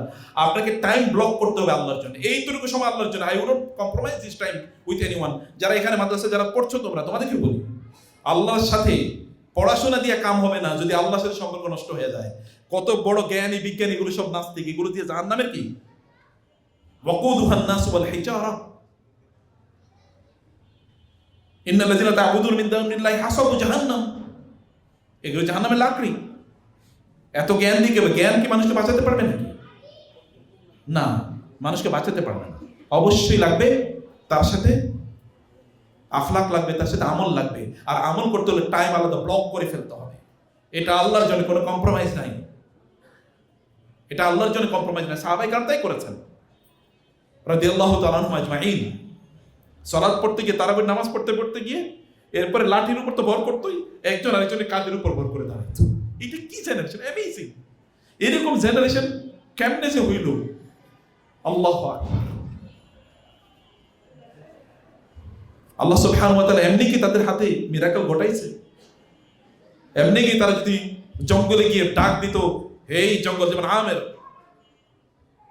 উকবা ইবনে আমের রাদিয়াল্লাহু তাআলা জঙ্গলে গিয়ে বলেছে, আমরা এখানে রাসূলের দিন নিয়ে এসে এখানে ইসলামের সভ্যতা তৈরি করতে চাই, এখানকার জঙ্গলে যে প্রাণীগুলো আসো তোমরা এখান থেকে সরে যাও। সেখান থেকে সরে গেছে ওরা। এরকম ইতিহাসে এরকম অসংখ্য বর্ণনা আছে, ইতিহাসে এরকম অসংখ্য বর্ণনা আছে। রাসূলুল্লাহ সাল্লাল্লাহু আলাইহি ওয়াসাল্লাম যখন মক্কায় দিয়ে হাঁটতেন, আলী রাদিয়াল্লাহু আনহু বলেছেন, আমি এখনো রাসূল আমরা যখন রাসূলের সামনে যেতাম, এরকম হয়েছে আমরা দেখেছি যে তিনি নিজেও বলেছেন, এখন আমি মক্কার সেই সকল গাছগাছালি, পাহাড়গুলো এখনো চিনি, পাথরগুলো চিনি, যেগুলো আমাকে বলতো আসসালামু আলাইকা ইয়া মুহাম্মদ, আমি এখন এগুলো জানি, এগুলো চিনি। এখন খেলে তার খাবারগুলো সুবহানাল্লাহ বলে তাসবিহ বলে উঠত। টাইমকে আল্লাহর জন্য ব্লক করে ফেলতে হবে। এইটুকু সময় আমি আল্লাহর জন্য রেখে দিলাম, অন্য কোনো কিছু, তখন ডিভাইস অফ। রুমের মধ্যে একটা আলাদা, আপনার বাসায় আলাদা একটা এরিয়া থাকবে, এই এরিয়াটা আল্লাহর জন্য বরাদ্দ। আপনাদের লজ্জা লাগে না যে আপনাদের বাসায় একটা কিচেন এর রুম থাকে আলাদা, টয়লেট থাকে আলাদা, মাস্টার বেডরুম থাকে আলাদা, চিলড্রেন রুম থাকে আলাদা, এমনকি সেখানে সার্ভেন্ট রুমও থাকে, কিন্তু আল্লাহর জন্য কোন রুম বরাদ্দ নাই। কোথায় যে ইবাদত করবেন কেউ জানে না। বহু বাসায় গিয়ে এটা 3000 স্কয়ার ফিটের বাসা, নামাজ পড়বো কই? নামাজ পড়ার জায়গা নাই তো। লা তাজআলু বুয়ুতাকুম কুবুরা মানে কি? তোমাদের ঘরগুলো কবর বানানো, তাহলে আপনার ঘরে কোথায় গেলে আপনি আল্লাহর কথা স্মরণ পড়বে? আপনার গোটা ঘরটা এমন বানাইছেন যে এখানে আল্লাহর কথা স্মরণ পড়েই না।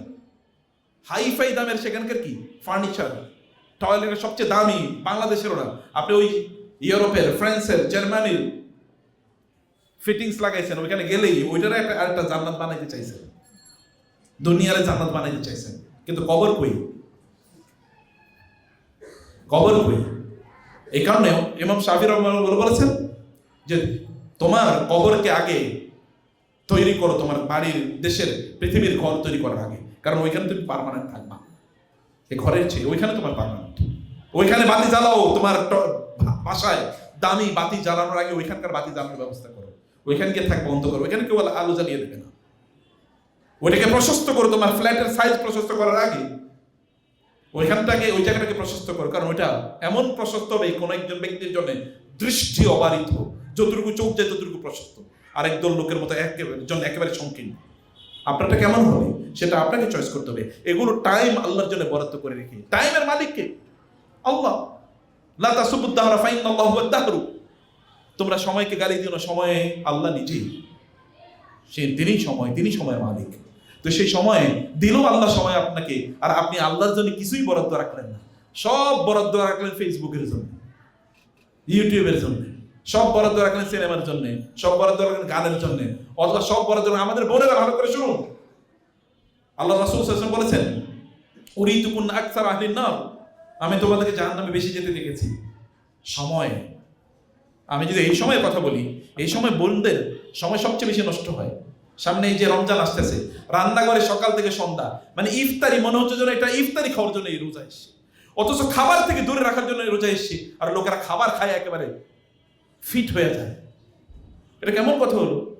আপনারা তো খাবার থেকে বিরত থাকার জন্য রোজা, আর এমন ভাবে সন্ধ্যায় তারা খাচ্ছে, সারা দিনের খাবার একেবারে মিটিয়ে দিতেছে। 10 বার খাইলেও যা খাইতো ইফতারিতে তার চেয়ে বেশি খায়। আপনি কেমনে বুঝবেন যে এটা রোজা? মানুষ যখন বেশি খায় তখন তার স্পিরিচুয়ালিটি নষ্ট হয়ে যায়। ভালো করে শুনুন, আয়েশা রাদিয়াল্লাহু আনহা বলেছেন, মুসলিম উম্মার মধ্যে বেদাত ঢুকছে কোন জায়গা দিয়া? টেবিল দিয়া, ডাইনিং টেবিল দিয়া। আবার বলি, মুসলিম উম্মার বেদাত ঢুকছে কোন দিক দিয়ে? ডাইনিং টেবিল দিয়ে। আপনার নবীর ঘরে 3 মাস পর্যন্ত 3 চাঁদ, অর্থাৎ 2 মাস পর পর সেখানে চুলা জ্বলে না, আর আপনার চুলা বন্ধই হয় না। কেমন জাতি? কেমন মানে ডিফারেন্স, পার্থক্যের লেভেলটা। কোন মানুষ, কোন জাতি খায়া বড় হয়েছে, খেয়ে সব ধ্বংস হয়েছে। অতএব এগুলোর জন্য, খাবারের জন্য আলাদা টাইমিং আছে, কিন্তু আল্লাহর জন্য টাইমিং নেই, আল্লাহর ইবাদতের জন্য টাইমিং নেই, আল্লাহ জিকিরের জন্য টাইমিং নেই, কোরআনের জন্য কোনো টাইমিং নেই। সর্বশেষ কবে কোরআন পড়ছেন? এখন যদি হাত তুলতে বলি মুরব্বীদের, ইয়াংদের, আমি জানি না কি বলবে। এটা তো যালিকাল কিতাবু লা রাইবা ফি ওয়াল্লাযী বা'আসা ফিল উম্মিয়িনা রাসূলাম মিনহুম ইয়াতলু আলাইহিম আয়াতি। রাসূলের পুরো দায়িত্ব কোরআন কেন্দ্রিক, রাসূলের পুরো দায়িত্ব কোরআন কেন্দ্রিক। এই কোরআন পড়লেন না, ধরলেন না, এর চেয়ে হতভাগা কি হতে পারে? ইন্না হাযাল কুরআন ইয়াহদি লিল্লাযী হিয়া আকওয়াম ওয়া লাকাদ সাররাফনা লিন-নাসি ফি হাযাল কুরআনি মিন কুল্লি মাসাল। কোরআন এমন করে কিছু না, তিবিয়ানা লিকুল্লি শাই, মা ফাররাতনা ফিল কিতাবি মিন শাই। এই কিতাব এটা আপনার মূল টেক্সট বুক, এটা মূল বই। আল্লাহর কসম, কেউ যদি শুধু কোরআন পড়ে, এই পৃথিবীর যত নলেজ আছে, যত জ্ঞান আছে, এই জ্ঞান অর্জনের জন্য এই কোরআনই তার জন্য যথেষ্ট, আর কিচ্ছু লাগবে না। কারণ আল্লাহ তাআলা তার বাণী, এটা তার বাণী, আল্লাহর বাণী। এটা চিন্তা করা যায়, কার কথা এটা কার কথা? কালাম রব্বি। আয়েশা রাদিয়াল্লাহু আনহা এই কারণে ইতিহাসে এসে আয়েশা রাদিয়াল্লাহু আনহা রাতের বেলা এই বুকের মধ্যে কোরআনটা নিয়ে ঘুমায় পড়তেন। ইকরামা ইবনে আবু জাহল, খালিদ ইবনে ওয়ালিদ, তারা ইসলাম গ্রহণ করার পর যুদ্ধের ময়দানে তাদের সময়গুলো কাটাইত। যখনই একটু সময় পেত তখন কোরআন ধরতো আর পড়তো, আর বলতো হাদা কালাম রব্বি, হাদা কালাম রব্বি। তাদের কনভার্সন হয়েছে, তারা কাফের থেকে মুসলমান হয়েছে, মুশরিক থেকে। আর আপনারা জন্মগত হয়ে মুসলমান, আপনাদের তো কোরআনের প্রতি ভালোবাসা বেশি থাকার কথা ছিল, তো কোরআন পড়েই নেই। আর একদল লোক কোরআন পড়া মানে কেবল তেলাওয়াতের মধ্যে সীমাবদ্ধ রাখছে। সুবহানাল্লাহ। কিতাবুন আনজালনাহু ইলাইকা মুবারাকুন লিয়াদাব্বারু আয়াতিহি ওয়া লিয়াতাযাক্কারু উলুল আলবাব ফালা ইয়াতাদাব্বারুনাল কুরআন ওয়ালাউ কানা মিন ইনদি গায়রিল্লাহি লাওয়াজাদু ফীহি ইখতিলাফান কাসীরা আফালা ইয়াতাদাব্বারুনাল কুরআন আম আলা কুলুবিন আকফালুহা কিতাবুন উহকিমাত আয়াতুহু সুম্মা ফুসসিলাত মিন লাদুন হাকীমিন আলীম ইন্না আনজালনাহু কুরআনান আরাবিয়্যা লাআল্লাকুম তাকিলুন। আল্লাহ বলেন আমি আরবি কোরআন নাযিল করেছি যেন তোমরা বুঝো, আর আপনারা বলেন আরবিতে দেখে বুঝি না। কথা কাটটা সত্য। ওমান আসদাকু মিনাল্লাহি কিলা ওমান আসদাকু মিনাল্লাহি হাদিসা ওমান আ'রাদা আন যিকরি ফাইন্না লাহু মাঈশাতান দানকা ওয়া নাহশুরুহু ইয়াওমাল কিয়ামাতি আ'মা ক্বালা রাব্বি লিমা হাশারতানি আ'মা ওয়া ক্বাদ কুনতু বাসীরা ক্বালা কাযালিকা ক্বাদ আতাতকা আয়াতুনা ফানাসীতাহা ওয়া কাযালিকা আল-ইয়াওমা তুনসা ওয়া কাযালিকা নাজজি মান আসরাফা ওয়া লাম ইউমিন বিআয়াতি রাব্বিহি ওয়া লা'যাবুল আখিরাতি আশাদ্দু ওয়া আবকা। ভয়াবহ অবস্থা। এই চোখ দিয়ে আজকে কোরআনের দিকে তাকান না, কিয়ামতের দিন আল্লাহ তাআলা চোখেরই অন্ধ করে দেবেন। এই চোখ আর এই কিয়ামতে আখিরাতে তোমার সাথে থাকবে না, কারণ তুমি আমার কিতাবের দিকে তাকাও নাই, এটা পড়ো নাই, এদিকে দৃষ্টি দাও নাই।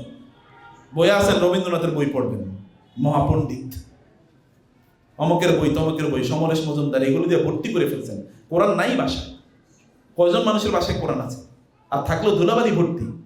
আল্লাহর সামনে দাঁড়াইবেন কেউ? আল্লাহর কিতাবের উপর ধুলাবালি পড়ে আছে, একটু ভয় লাগে না? এটা কেমনে সম্ভব? কলিজা সয় কেমনে মুসলমানের? কলিজা কিভাবে সয়? আপনার মোবাইলের উপর যতবার হাত পড়েছে, কোরআনের উপর তার চেয়ে যদি কম হাত পড়ে, তাহলে কেমনে আল্লাহর সামনে হাত নিয়ে দাঁড়াবেন? এই চোখ দিয়ে যতবার আপনি সোশ্যাল মিডিয়া দেখছেন, টেলিভিশন দেখছেন, তার চেয়ে কম যদি কোরআনের দিকে তাকিয়ে থাকেন, তাহলে কেমনে তাকাবেন আল্লাহর সামনে? উজুহু ইয়াওমাইযিন নাযিরা ইলা রাব্বিহা নাযিরা উজুহু ইয়াওমাইযিন বাসিরা তাযুন্নু আন ইউফআলা বিহা ফাকিরা কাল্লা ইযা বালাগাতিত তারাকি ওয়া কিলা মান রা। কে বাঁচাবে সেদিন? একদল চেহারা আল্লাহর দিকে তাকাবে এবং উজ্জ্বল থাকবে, আরেকদল চেহারা থাকবে প্রচন্ড ক্লান্ত। আমিলাতুন নাসিবা তাসলা নারান হামিয়া তুসকা মিন আইনিন আনিয়া লাইসা লাহুম তুআমুন ইল্লা মিন দরি লা ইউসমিন ওয়া লা ইউগনি মিন জু। আরেকদল চেহারা ক্লান্ত, কারণ ওগুলো হারাম জিনিসের দিকে তাকাইতে তাকাইতে, অপ্রয়োজনীয় জিনিসের দিকে তাকাইতে তাকাইতে শেষ। মিন হুসনি ইসলামিল মারই তারকুহু মা লা ইয়ানি। যারা কাজে লাগে না সেদিকে তাকান কেন? চোখটা আল্লাহর পক্ষ থেকে আমানত। চোখ দিয়ে তাকাতে হবে আল্লাহর দৃষ্টির দিকে। আফালা ইয়ানজুরুনা ইলাল ইবিলি কাইফা খুলিকাত ওয়া ইলাস সামা, ওই দিকে তাকান। সুম্মা সিরু ফিল আরদি ফানজুরু কাইফা কানা আকিবাতুল লাযিনা মিন ক্বাবলিকুম। তোমরা জমিনে ভ্রমণ করো, কেবল ট্যুর না। আল্লাহ ট্যুর করতে বলেন নাই, এটা একটা ইবরা ট্যুর, এটা হচ্ছে একটা টিচিং অথবা লার্নিং ট্রাভেল। কেবল ওই জায়গায় ঘুরতে গেলাম, ওইখানে কক্সবাজারে গেলাম, মানে সিলেটে গেলাম, ওই জায়গায় গেলাম, ঘুরতে গেলাম। আল্লাহ তো ঘুরতে যেতে বলেন নাই, আল্লাহ বলেছেন দেখতে যাও, এখানে কি আছে দেখো, আমার সৃষ্টির দিকে তাকাও এবং সেখানে আমাকে খুঁজে নাও। কারণ সব সৃষ্টির মধ্যে আল্লাহ সুবহানাহু ওয়া তাআলা এর অস্তিত্বের প্রমাণ আছে। ইন্না ফি যালিকা লাআয়াত লিল মুমিনিন লিল মুতাওয়াসসিমিন লিল আলিমিন লিল আলামিন। এর মধ্যে সৃষ্টি, এর মধ্যে জ্ঞানীদের জন্য নিদর্শন আছে, শিক্ষার উপকরণ আছে, যাতে চোখ আছে। লিউলিল আলবাব লিউলিল আবসার লাআয়াতি লিউলিন নুহা, লাআয়াত লিউলিন নুহা। যারা তাদের নিজেকে থামাইয়া দিতে পারে, কন্ট্রোল করতে পারে, তাদের জন্য এখানে শিক্ষার উপকরণ আছে। থামায়া দেয়া, এটা খুবই গুরুত্বপূর্ণ, থামতে দেয়া। আমরা এখন স্ক্রল করতে করতে করতে করতে রিলস দেখতে দেখতে দেখতে থামতে আর জানি না, থামাই বন্ধ হয়ে গেছে আমাদের জীবনে, কিন্তু এক সময় থেমে যাবে। ওয়ালতাফাতিস সাকু বিস-সাকি ইলা রাব্বিকা ইয়াওমাইযিনিল মাসাক ফালা সাদ্দাকা ওয়ালা সাল্লা ওয়ালাকিন কাযযাবা ওয়া তাওয়াল্লা।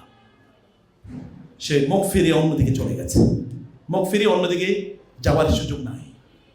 সময়কে কাজে লাগাতে হবে, নিজের জন্য নিজকে কন্ট্রোল করতে হবে, থামিয়ে দিতে হবে, না বলা শিখতে হবে। নো, আমি এই থেকে এই সময় আমি সোশ্যাল মিডিয়া স্ক্রল করব না, আমি এই থেকে এই সময় কোরআন তেলাওয়াত শুনবো। আবার বলছি, তেলাওয়াত শুনবো, আমি বলছি না যে তেলাওয়াত করবো, শুধুমাত্র তেলাওয়াত শুনবো। আল্লাহ রাসূল সাল্লাল্লাহু আলাইহি ওয়াসাল্লাম নিজেও তেলাওয়াত শুনতেন এবং তিনি শোনাতেন। তার মূল কাজই ছিল তেলাওয়াত শোনানো, আর অন্যদের কাজ ছিল তেলাওয়াত শোনা। ওমান আযলামু মিম্মান যুক্কিরা বিআয়াতি রাব্বিহি ওয়া ইযা তুলিয়াত আলাইহিম আয়াতুহু হুয়াল্লাযী বা'আসা ফিল উম্মিয়িনা রাসূলাম মিনহুম ইয়াতলু আলাইহিম। তেলাওয়াত শোনানো, তেলাওয়াত শুনে দেখেন হার্ট নরম হবে, অন্তর নরম, ঈমান বাড়বে, ঈমান বাড়বে। কারণ তেলাওয়াত করার সময় তখন মাখরাজ সিফাত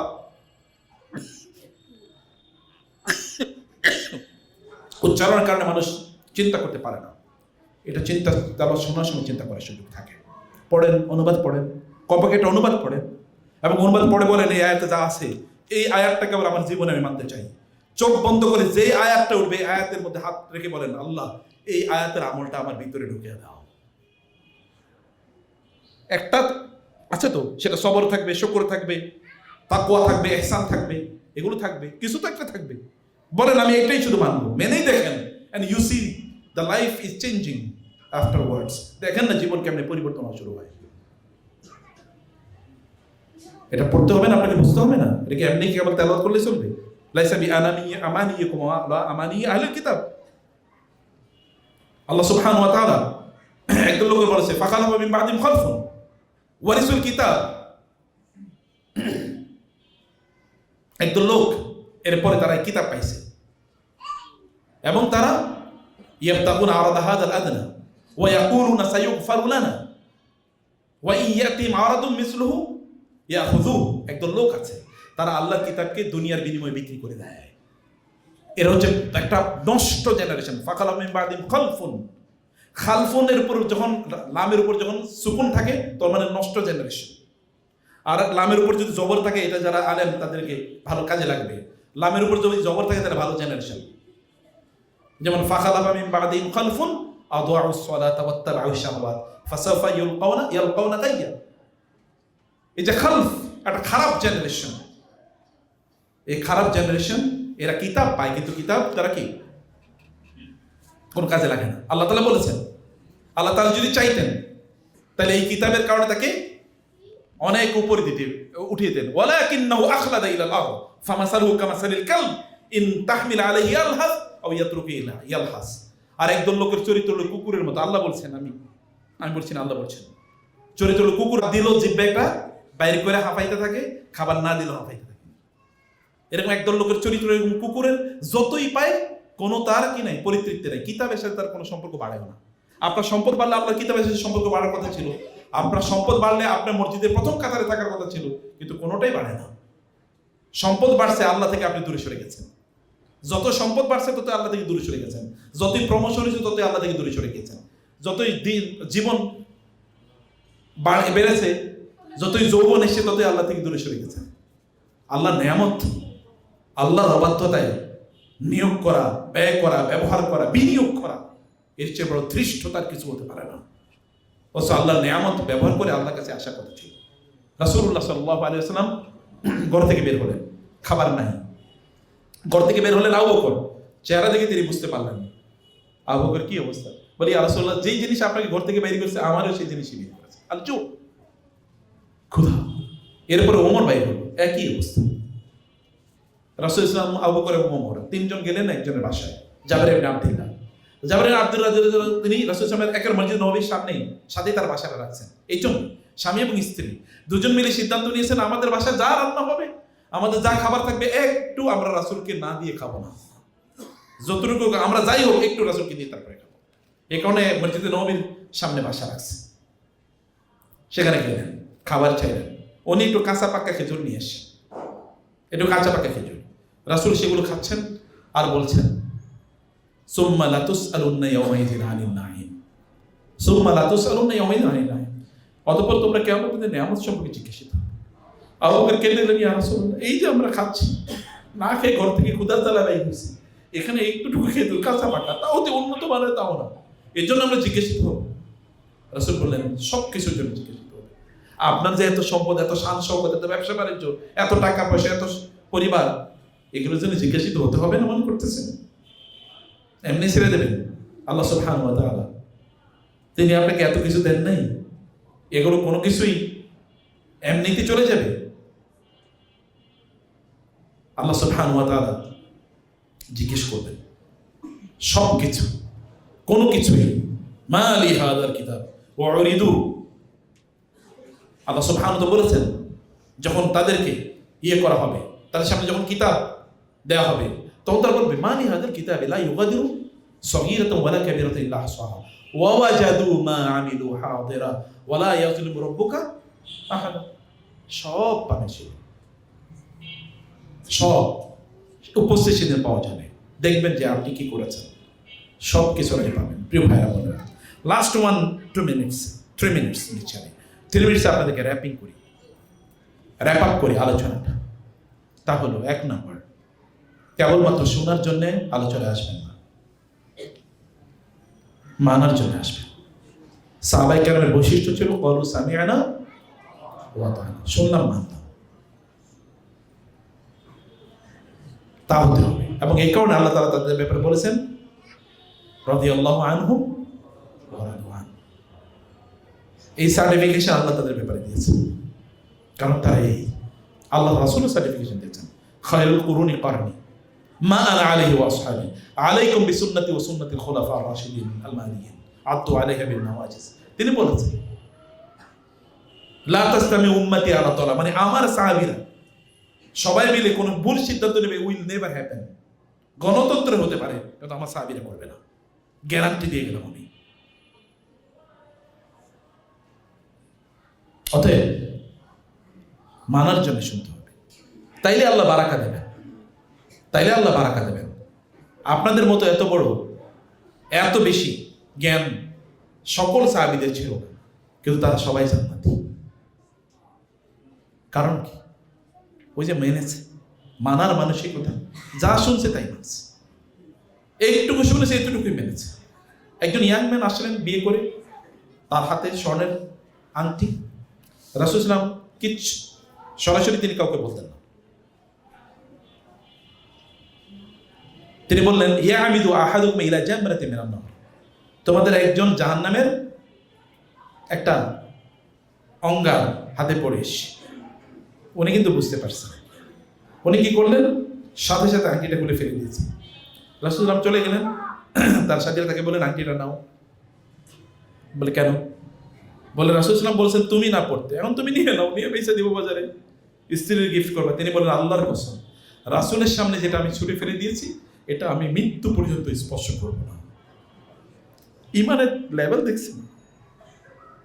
আমরা তো হারাম জিনিসের ফতুয়া দিয়ে হালাল বানিয়ে ফেলাই খাওয়ার জন্য, আর তার হালাল জিনিস। এরপর বলছে আল্লাহর রাসূলের সামনে যেটা ফেলে দিছি এটা আই উইল নেভার টাচ, আমি ধরবই, ধরেন। কারণ তারা বুঝেছে সোনার মানুষ ছিল, এরা সোনার মানুষ। সিদ্ধান্ত নেন যে আমি এখান থেকে যা শুনলাম তা আমি আমল করব।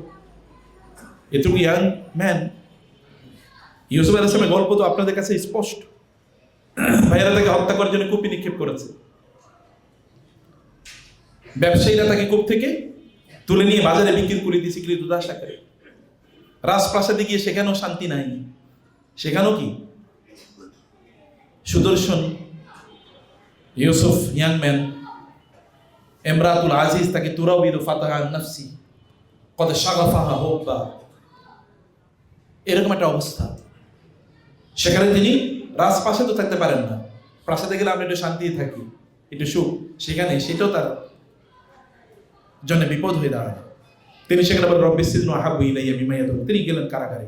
কারাগারে গিয়ে সবচেয়ে খারাপ লোকগুলোই তো কারাগারে থাকে। ওয়াদাখালা মা'আহু সিজনা ফাতায়ান قال احدهما اني اراني اعصر خمرا وقال الاخر اني اراني احمل خبز من راسي تاكل طير من راسي قل এই যে এতটুকু তিনি বললেন স্বপ্নে দেখলেন। এবং তারপরে ইউসুফু আইয়ুহা সিদ্দিকু আফতিনা ফি সাবি বাকারাতিনের পরে যে আমি এরকম, একজন বললেন যে আমি এরকম স্বপ্নে দেখেছি, আরেকজন আমি এরকম স্বপ্নে দেখেছি। ইন্না নারাকা মিনাল মুহসিনিন, কারাগারে বাবা থেকে কত আগে তিনি বিচ্যুত হয়েছেন, সেই কবে ভাইয়েরা তাকে হত্যা করার জন্য নিক্ষেপ করেছে, তখন তো তিনি ছোট মানুষ। বাজারে বিক্রি হয়েছে, ওইখানে রাজার ঘরে মানে গভর্নরের ঘরে ইমরাতুল মানে আজিজে মিসরের ঘরে বড় হচ্ছেন, এখানে তো ছোট কম সময় না। এরপরে কারাগারে গিয়ে তিনি সেখানে থাকলেন। এই কারাগারের লোকরা তাকে বলছে ইন্না নারাকা মিনাল মুহসিনিন, আপনি তো খুবই ভালো মানুষ, আপনি তো খুবই ভালো মানুষ। এবং এরপরে আবার সম্রাট স্বপ্নে দেখেছে, সম্রাটের স্বপ্নের ব্যাখ্যার জন্য আবার দৌড়ে আসে ইউসুফ আইয়ুহা সিদ্দিক, সিদ্দিক ইউসুফ কি আইয়ুহা সিদ্দিক, হে পরম সত্যবাদী ইউসুফ। আপনি চিন্তা করে দেখেন, একজন মানুষ, একটা ছোট বাচ্চা কবে বাবা থেকে বিচ্যুত হয়েছে, মা থেকে বিচ্যুত হয়েছে, কিন্তু তার চরিত্রের স্খলন হয় নাই। এবং এই কারণে আল্লাহ সুবহানাহু ওয়া তাআলা তাকে মিশরের সম্রাট বানাইছে, নবী এবং সম্রাট। এই ঘটনার শেষ দৃশ্যে কি হয়েছে, ভাইয়েরা তাকে বলল যে কদ আসারাকাল্লাহু আলাইনা, আল্লাহ আপনাকে আমাদের উপর মর্যাদা দিয়েছেন। তিনি কি বলেছেন, লা তাসরিবা আলাইকুমুল ইয়াউম, তোমাদের উপর আজ কোনো প্রতিশোধ নাই। কি অসাধারণ ক্যারেক্টার, চরিত্র। আমরা যখন একটু ক্ষমতা পাই, আমাদের দেশে তো জালিমরাও জালেম, মজলুমরাও জালেম। মজলুম জালিম কখন হয়, যখন একটু সুযোগ পায়, আর জালিম সুযোগ পায় জালিম, মজলুম যখন সুযোগ পায় তখন আবার জালিম হয়ে যায়। চরিত্রটা এরকম না আমাদের, আপনার মনে হয় বুঝে নিই না।